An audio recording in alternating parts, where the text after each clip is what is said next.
Ilang establishmento sa Malvar, Batangas tinupok ng apoy. Tutukan yan sa report ni Denise Abante.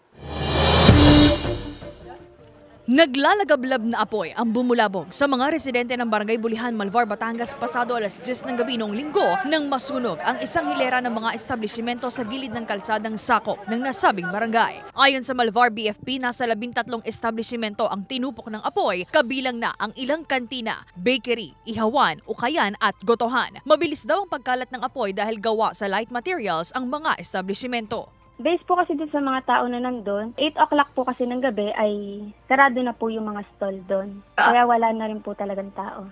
Under control po kami ma'am ng mga 10:40 po ng gabi ma'am. Wala na po kasi talagang natira. Hindi po muna namin pinapagalaw sa mga tao kasi po ay under investigation pa rin po talaga. Ipinagbabawal muna ang paglapit sa lugar habang patuloy pa ang isinasagawang investigasyon ng BFP sa posibleng pinagmula ng sunog. Sinisikap pa ng GMA Regional TV Balitang Southern Tagalog na makuhanan ng pahayag ang mga may-ari ng establishmento. Abiso ng otoridad sa publiko. Siguraduhin po natin palagi na may fire extinguisher tayo para po mas mabilis po nating maupula ang apoy at ugaliin din po natin na palaging i-check ang mga tangke ng gasol kung meron po itong mga leak. Denise Abante, Balitang Southern Tagalog.